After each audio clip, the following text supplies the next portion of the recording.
রান্না করব রাজস্থানি মাটন। তো রাজস্থানি মাটন রান্না করতে যেগুলো লাগছে সেটা হচ্ছে কুচনো পেঁয়াজ, এখানে আদা রসুন বাটা যেটা আমি আগেই করে নিয়েছি, আর এখানে আছে টক দই, শুকনো লঙ্কা গুঁড়ো, হলুদ গুঁড়ো, জিরে গুঁড়ো আর ধনে গুঁড়ো। এটাকে সব কিছু একসঙ্গে মিশিয়ে নিয়েছি। তো মাটনটাকে আমি আগে থাকতে প্রেশারে একটু বয়েল করে নিয়েছি। বয়েল করার পরে যে জলটা রয়েছে সেই জলটা এখানে আলাদা করে রেখে দিয়েছি। তো চলুন বন্ধুরা, শুরু করা যাক রাজস্থানি মাটন।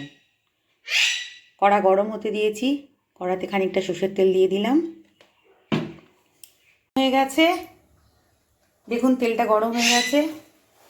একে একে ইনগ্রিডিয়েন্টসগুলো দিয়ে দেবো, যেমন হচ্ছে আমি এখন দিয়ে দিলাম পেঁয়াজ কুচি।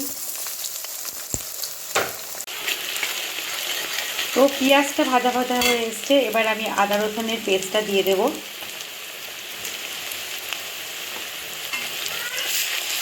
এবার আদা রসুনের পেস্টটা ভালো করে নাড়াচাড়া করে কিছুক্ষণ নাড়াচাড়া করে যখন দেখবো মশলাটা ভাজা ভাজা হয়ে এসছে, তখন মাটনগুলো দিয়ে দিলাম। মাটন দিয়ে আবার বেশি কষতে থাকবো, ভালো করে কষতে থাকবো। রাজস্থানি মাটন হোক আর যাই হোক, আমরা বাঙালিরা মাটনে আলু খাবো না এটা হতে পারে না, তাই ক পিস আলু কেটে মাটনের মধ্যে দিয়ে দিলাম। আবারও ভালো করে কষতে থাকবো।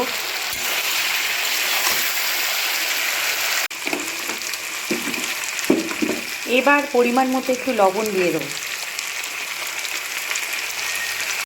লবণ দিয়ে আবারও কষতে থাকবো।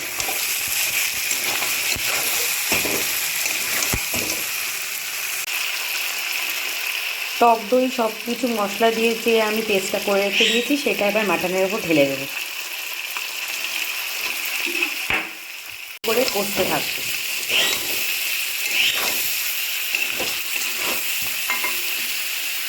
যেহেতু রাজস্থানি মাটন, তো একটু ওরা স্পাইসি খেতে বেশি ভালোবাসে, তো একটু ঝাল ঝাল হবে, তো একটু গোলমরিচের গুঁড়ো যেটা আমি মাটনে দিয়ে দেবো। মাটনে একটু কালার আসার জন্য আমি কাশ্মীরি লঙ্কার গুঁড়ো ব্যবহার করছি, এখানে একটু কাশ্মীরি লঙ্কার গুঁড়ো দেবো। আবারও ভালো করে কষতে থাকবো।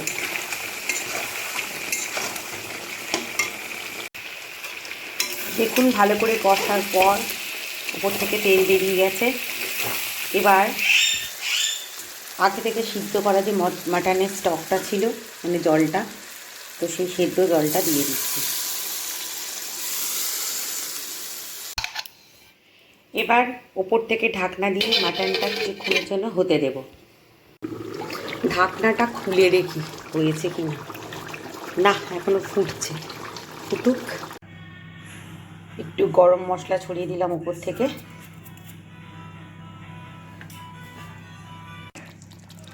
আমার রেডি হয়ে গেছে লাল লাল রাজস্থানি মাটন।